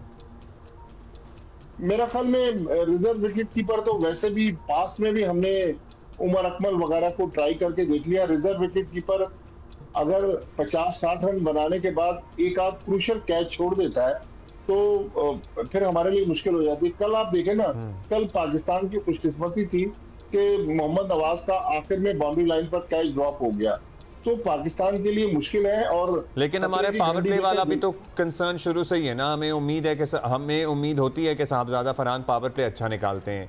जाहिर है अभी नहीं चल रहा है, बहुत ज्यादा उम्मीदें नहीं होगी, मतलब रिजर्व विकेट कीपिंग में भी अभी ये नहीं निकाल रहे, लेकिन अदरवाइज हमारा शुरू से यही कंसर्न था ना, जब हमारे टॉप के बल्लेबाज पावर प्ले में उस तरह से चीजों को यूटिलाइज नहीं कर पाते थे कि हमारा पावर प्ले जाया हो रहा है। लेकिन अब्दुल्ला कल भी आप देखें ना, पावर प्ले में हमने 54 रन पर 4 विकेट खो दिए। तो पावर प्ले में अगर जितना जिम्बाब्वे खेली, देखिए जिम्बाब्वे की ये टीम, इसमें बहुत सारे उनके यंगस्टर्स हैं, तो ये वो जिम्बाब्वे की टीम नहीं है जिसको हम पास्ट में देखते रहे। सिकंदर रजा या एक ब्रेंडन टेलर है, एक आध और है, लेकिन मोस्टली उनके नए प्लेयर हैं। लेकिन पाकिस्तान के टॉप ऑर्डर बैटिंग की जो परफॉर्मेंस है, खासतौर पर कहते हैं कि दुनिया की वो टीम आगे चलती है जिसके टॉप 4 परफॉर्म करें। आप देखें पाकिस्तान के टॉप 4 या तो सिंगल हैंडेडली मैच को निकाल देते हैं या स्ट्रगल करते रहते हैं। तो मेरे ख्याल में और जब वो स्ट्रगल करते हैं तो फिर पूरी टीम स्ट्रगल करती है आगे। जी, बाबर आजम का क्या कह रहे हैं आप भट्टी साहब? मैं कहता हूँ कि बाबर आजम को जिम्मेदारी लेना पड़ेगी। बाबर आजम को थोड़ा सा मेरे ख्याल में पीसीबी को या कोचेस को बिठा के समझाना पड़ेगा कि अब वो नॉर्मल रहे। कल भी उन्होंने पिछले मैच में जो वनडे मैच हुआ था आखिरी, उसमें जिस तरह आउट होने के बाद फ्रस्ट्रेशन में बल्ला मार दिया था विकेट पे, तो उनको जी फिर उनको डीमेरिट पॉइंट्स भी हो गए, फाइन हुआ। जी हाँ, डीमेरिट पॉइंट भी मिला और 10% मैच फीस का फाइन भी हुआ। तो मेरे ख्याल में बाबर आजम से चूंकि तवक्कुआत ज्यादा है, इसलिए वो थोड़ा सा फ्रस्ट्रेशन में नजर आ रहे हैं। लिहाजा नेक्स्ट मैच में करना पड़ेगा। भट्टी साहब, नेक्स्ट मैच में क्या, किसको बिठा रहे हैं, किसको खिला रहे हैं? What are you seeing? देखिए, नेक्स्ट मैच तो अब पाकिस्तान का है सैटरडे को, तो मेरे ख्याल में बैटिंग में तो अगर किसी एक बॉलर को कम कर लें तो हसन नवाज को एक बार ट्राई करके देख लें। बॉलिंग में तो हमारे पास बहुत सारे ऑप्शन हैं, वसीम जूनियर भी पीछे बैठे हुए हैं, उस्मान तारिक जो स्पिनर हैं वो भी बैठे हुए हैं, तो हमारे पास ऑप्शन तो मौजूद है। लेकिन पाकिस्तान को अब सैटरडे संडे को 2 दिन में 2 मैच खेलने हैं, तो मेरे ख्याल में फाइनल में जाने के लिए ये दोनों मैच इंपॉर्टेंट होंगे। तो पाकिस्तान को ये मैच जीतने तो चाहिए, लेकिन इस तरह लोगों को बिल्कुल कुर्सी से गिरते गिरते लोग बचते हैं कि भाई जिम्बाब्वे के खिलाफ पाकिस्तान की टीम स्ट्रगल कर रही है और 4 गेंदें पहले मैच जीत रही है, तो मेरे ख्याल में और थोड़ा आसानी के साथ मैचों को निकालना पड़ेगा। इस तरह की परफॉर्मेंस जो है वो काफी तशवीश की बात है। अच्छा, राइजिंग स्टार्स हमारे जो हैं सेमीफाइनल में जा चुके हैं, so we are really looking forward to that. Bhatti साहब एज वेल, माशाल्लाह देखें, बहुत एक ब्लेसिंग है पाकिस्तान की कि पाकिस्तान का जो यंग टैलेंट है वो परफॉर्म कर रहा है। और जिस तरह मैंने कहा, मास सदाकत अभी हांगकांग सिक्सेस में भी परफॉर्म कर रहे थे। पीएसएल में हमने देखा पिशावर जल्मी के लिए उन्होंने 2-3 बड़ी जबरदस्त इनिंग्स खेली थी। फिर तीनों मैचेस में मास सदाकत ने यहाँ भी परफॉर्मेंस दी और भी हमारे यंगस्टर्स परफॉर्म कर रहे हैं। तो अल्लाह करे, देखिए अगर हम पास्ट में चले जाए, मुझे याद है 88 में अंडर-19 वर्ल्ड कप हुआ था ऑस्ट्रेलिया में। बाद में उसके 15 में से शायद 11 या 12 प्लेयर्स ने पाकिस्तान के लिए टेस्ट और वनडे खेले थे। तो इस टीम में भी काफी टैलेंट है, लेकिन पीसीबी को चाहिए, हमारे जो हाई परफॉर्मेंस के जो हेड कोच हैं आकिब जावेद, उनको कि ये जो टैलेंट है, बास प्लेयर हमारे अंडर-19 या जूनियर लेवल से ऊपर आने के बाद अचानक फिर मंजर से गायब हो जाते हैं। जिस तरह एक शाजिब लड़का, वो भी अंडर-19 का था, जिसने इंडिया के खिलाफ एक मैच में सेंचुरी बनाई थी अंडर-19 वर्ल्ड कप में, वो भी अब हमें कहीं नजर नहीं आ रहा। तो इन लड़कों को टारगेट करना पड़ेगा ताकि पाकिस्तान का फ्यूचर जो है वो ब्राइट नजर आए। हम जी, फ्यूचर तो हमें ब्राइट नजर आ रहा है, उस बात की हमें अलग से खुशी है। बहुत शुक्रिया आपका भट्टी साहब, थैंक यू भट्टी साहब। ओह राइट, ओके, कुछ फनी टाइप फीडबैक्स भी आ जाती होती है। कल की हमारी जो वीडियो थी ना डिजिटल पे, उसमें हम फीडबैक पढ़ के एक हंस रहे थे। सो या अच्छा, लेकिन अब जरा सीरियस बातें हो जाएं, बिकॉज कुछ ऐसे मामलात हैं जैसे कि इजराइल के जराइम और इंसानियत दुश्मनी का साबका रिकॉर्ड देखा जाए तो फ़लस्तीनी रियासत के क़याम और मशरिक़ वस्ता में पायदार अमन के बारे में यकीन से कुछ नहीं कहा जा सकता, बिकॉज एनीथिंग इज़ पॉसिबल, वो कुछ भी कर सकते हैं। गज़ा में हाउएवर अमन की उम्मीद ज़रूर पैदा हुई है, कम अज़ कम इक़वाम मुत्तहिदा ने ख़ुद जिम्मेदारी उठाई है और वो भी अमरीकी हिमायत से।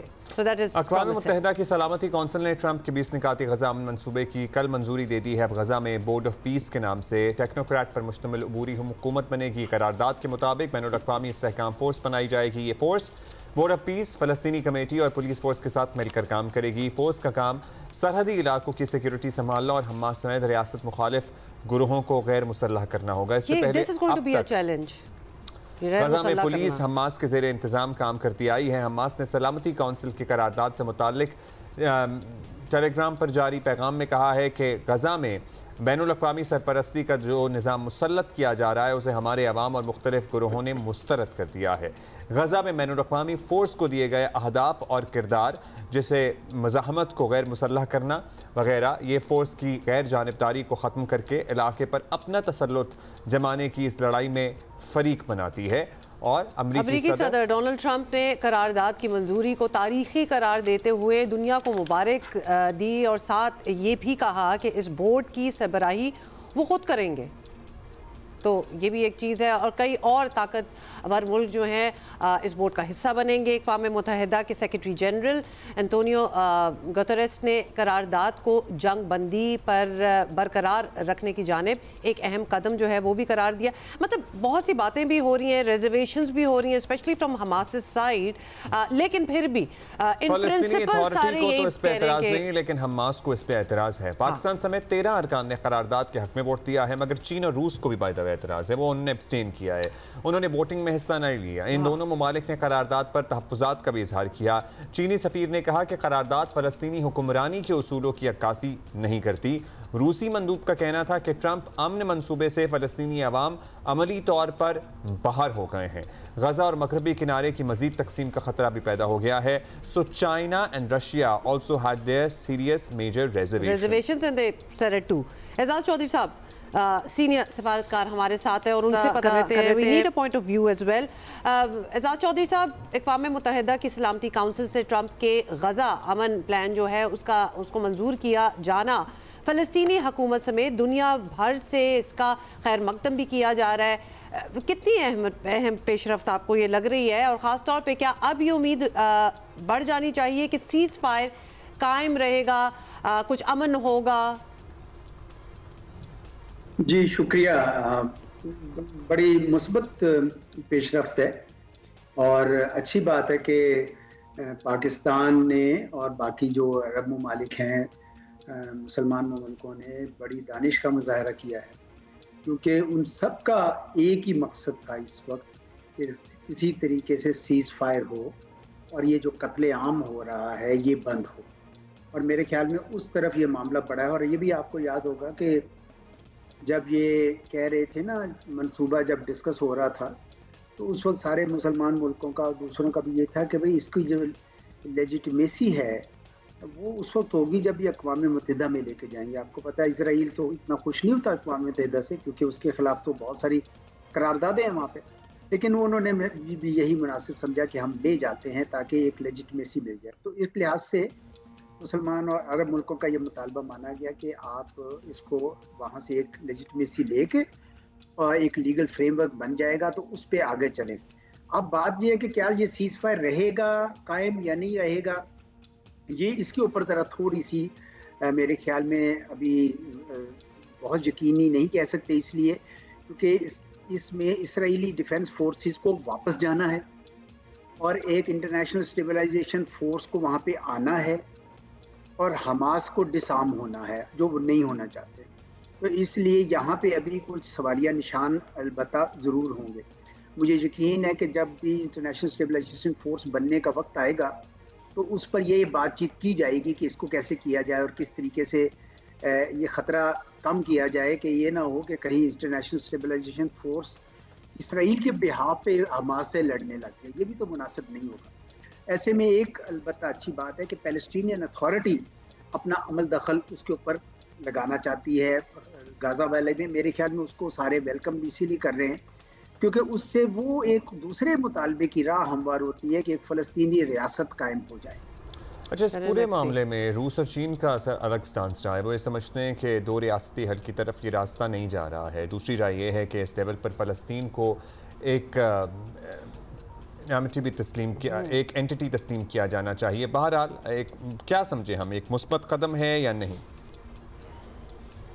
देखिए, अगर ये नहीं होता, फ़र्ज़ किया तो फिर क्या होना था?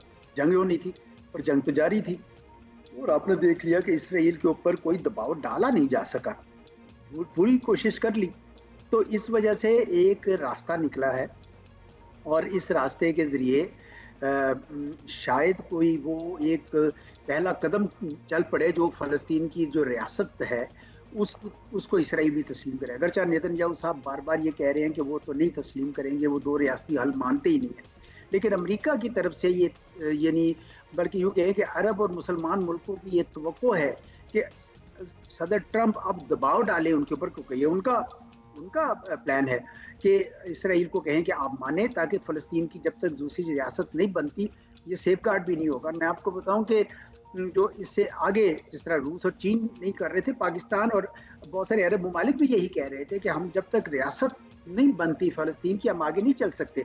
और मुझे खुशी है कि हमारे वफद ने अभी जो EOV की, जिसे एक्सप्लेनेशन ऑफ वोट कहते हैं, यानी रेजोल्यूशन के बाद वोट डालने के बाद, उसमें उन्होंने ये कहा खुल करके जी हमें फ़लस्तीन की रियासत जो है जब तक वो नहीं बनती अमन पायदार अमन नहीं आ सकता, सीज़ फायर परमानेंट नहीं हो सकता। ये चीज़ हमारे वज़ीर आज़म ने भी जब भी ट्वीट किया उसके एंड पे मैं ये देखता था कि ये ज़रूर लिखते थे कि फ़लस्तीन की एक ऐसी रियासत हो जो 1967 के वॉर से पहले वाले उसके बॉर्डर्स हों, जिसमें अल-कुद्स अल-शरीफ जो है वो उसका यानी ईस्टर्न जेरूसलम उसका कैपिटल हो। तो ये पाकिस्तान की एक पोजीशन है जो मैं समझता हूँ सऊदी अरब और दूसरे मुल्कों की भी पोजीशन है। तो ये एक लिहाज से सऊदी यानी रूस और चीन अगर उसका उस तरह हिस्सा नहीं बने हैं, यानी उन्होंने एक किस्म की उसको अपोजिशन तो नहीं की है, लेकिन एक पैगाम बड़ा मजबूत गया है सबकी तरफ से इसराइल को और अमेरिका को कि जनाब फ़लस्तीन की रियासत बनने तक ये मामला जितना है ये उस तरह पुरअमन नहीं रह सकेगा। गौरव एजाज चौधरी साहब, ये भी बताइएगा कि अगर हम यूनाइटेड नेशंस अक़वाम मुत्तहिदा की बात करें तो उनका हर आलमी मसले की तरह फ़लस्तीन के मामले में भी किरदार हमेशा वाजबी सा रहा है। ठीक है कि अब इस इदारे पर बड़ी जिम्मेदारी आ गई है, लेकिन ये ख़दशा ज़ाहिर किया जा रहा है कि इज़राइल को ना पहले कभी अक़वाम मुत्तहिदा की परवाह थी और ऑब्वियसली अब तो बिल्कुल ही नहीं है, तो इसलिए उन्हें इससे फ़र्क नहीं पड़ेगा। तो क्या सलामती काउंसिल की करारदाद के बाद इजराइल पर कुछ आपको लगता है कि दबाव होगा या फिर चूंकि ये अमेरिका की करारदाद है इसलिए दबाव होगा? थोड़ा सा दबाव हो जाए, अदरवाइज उनको पहले कहाँ का भी फर्क पड़ा इन चीजों से? देखिए, हमें एक बहुत गलत फहमी है आम कि जैसे अक़वाम मुत्तहिदा एक बहुत बड़ी कोई हुकूमत है, सुपर गवर्नमेंट है, और वो जैसे ही उसकी करारदाद पास होगी वो जाके एकदम से उसको इम्प्लीमेंट कर सकेगी। अक़वाम मुत्तहिदा कोई गवर्नमेंट नहीं है, अक़वाम मुत्तहिदा इंटर गवर्नमेंटल ऑर्गेनाइजेशन है। ये एक प्लेटफॉर्म है, वो एक फोरम है जिस पे आके सारे ममालिक अपनी राय देते हैं, और चूंकि सारी दुनिया ने उनके चार्टर को एक्सेप्ट किया हुआ है, इसलिए यहाँ से जो फैसले होते हैं वो उसको एक किस्म की लेजिटमेसी मिल जाती है, एक कानूनी लिहाज से वो बैनुल अक़वामी कवानीन के मुताबिक हो जाता है। इसलिए अब दबाव तो पड़ता है, क्योंकि जब सारी दुनिया अक़वाम मुत्तहिदा की करारदादों को मानते हैं तो इसराइल के ऊपर भी दबाव है। वो अलग बात है कि उसको वायलेट करते हैं, बहुत सारे वायलेट करते हैं, अमेरिका ने खुद भी वायलेट की है। भारत जो है वो कश्मीर के मामले में वायलेट करता है, इसराइल जो है फ़लस्तीन के मामले में वायलेट करता है, वायलेशन अपनी जगह, लेकिन इसका एक इखलाकी एक कानूनी दबाव बहरहाल है और इसका एक वजन है। और मेरे ख्याल में ये हमारी डिमांड थी सारे लोगों की, मुसलमान मुल्कों की भी, अरब मुल्कों की, कि ये मामला जो है ये वह अक़वाम मुत्तहिदा के अंदर ले जाके वहाँ से इसको रिकग्नाइज कराया जाए ताकि सारे ऑन बोर्ड हो, तो फिर इसराइल के लिए ज़्यादा मुश्किल होगा इससे पीछे हटना। तो उम्मीद रखनी चाहिए मुस्बत के अब ये मामला जो है ना आगे की तरफ चलेगा और सारे मुल्क हैं उनको मिलकर अब ये अगले जो स्टेप्स है उसकी तरफ फोकस करना पड़ेगा कि जनाब बोर्ड ऑफ पीस कैसे बनेगा। लेट्स सी, उम्मीद तो हम रखते हैं। बहुत शुक्रिया आपका एजाज चौधरी साहब। और सऊदी वली अहद MBS भी अमेरिका में मौजूद हैं, वाशिंगटन में उनकी व्हाइट हाउस में इंटरेस्टिंग वैसे अमेरिकी सदर से मुलाकात हुई है और पर्टिकुलरली इस इशू पर भी बात की गई जिसपे उन्होंने कहा कि हम इब्राहिमी मुआहदे का हिस्सा बनना चाहते हैं, लेकिन एट द सेम टाइम हम ये चाहते हैं कि 2 रियासती हल के लिए भी राह हमवार हो। उसी सूरत में इस सिलसिले में भी पेशरफ्त हो सकती है। जो प्रेस कॉन्फ्रेंस हुई थी ना वो बड़ी देखने लायक थी और उसमें बड़े 2 टोक सवाल भी वहाँ के सहाफ़ियों ने किए और जिस तरह ट्रंप जो है अपने रवायती अंदाज में उन्होंने जवाबी फायर भी किए सहाफ़ियों को, लेकिन उस पर फिर MBS ने जवाब दिया। नहीं, MBS को भी फिर काफ़ी कुछ कहना पड़ा, नेचुरली है to justify their media as well. He did respond to that as well, which is something that you should watch. Dinner looked really fancy though. That's all you saw in that? आखिर में देखा था आपने? Very nice. Obviously. मैंने नहीं देखा, मुझे दिखाएं दोबारा। दिखाएं, दिखा दें मैं दोबारा। Yeah. आओ, रोनाल्डो ही लग रहे हैं पीछे। अच्छा, रोनाल्डो ही है। Oh nice. So yeah. ये देखें ना, यहाँ से आपको फुल शॉट दिखाया हमने। The candle. So I can't really see the food itself, but the setting is nice. Okay, you can see Elon Musk as well. He was there, yes, in the White House as well. Obviously, it is a state banquet, so it was a black tie. हमारे यहाँ भी यही होता है। हमारे साथ मेहमान मौजूद हैं केन्या से। वर्ल्ड कल्चर फेस्टिवल कराची में जारी, हाथ काउंसिल के ज़ेर एहतमाम जियो जंग ग्रुप इसके मीडिया पार्टनर्स हैं और आबोताब लिटरल आबोताब के साथ जारी है। हाँ, मतलब क्या हमें कितना मज़ा आ रहा है इनसे बातें करके और आपसे मिला के, और फिर जो इनकी परफॉर्मेंसेज हैं उनके बारे में तो आप सोशल मीडिया पे सुन ही रहे होंगे और देख भी रहेंगे। तो केन्या से थिएटर आर्टिस्ट हैं, प्रोड्यूसर हैं, डायरेक्टर हैं, चाडोटा हमारे साथ मौजूद हैं। Welcome to Pakistan, welcome to जियो पाकिस्तान। शुक्रिया। Welcome. I'm really liking your style, your hair. Thank you so much. You know, the best thing about this culture festival is, I don't know how it is for you, but we are meeting people from all over the world. Yes. Performers, artists from all over. And you perhaps are too meeting people from I've met people from South Africa. I've met people from Greece. Yes, I've met people from Uganda. It's just Lebanon. Lebanon, a whole spectrum of so many diverse You know, it is bringing people together, and I think it's a treat for people in Karachi to, you know, just watch. Tell us about your performance, which is today. Yeah. What is it about? It's a one-woman show. It's called Running for My Life. It's the story of... Running for my life. Running for And my so life. Only one performing on the one stage. woman show, as she's saying. Yeah, it's the story about Agnes Tirop. Agnes Tirop, as you know, Kenyans, we are really good at running. We are really good at Olympics. Yes, we do know that. She was was an amazing athlete who was murdered by the husband 3 weeks after she broke. Oh yeah, this happened recently. It happened in 2021, but we have recent cases of femicide. So femicide is a problem in Kenya.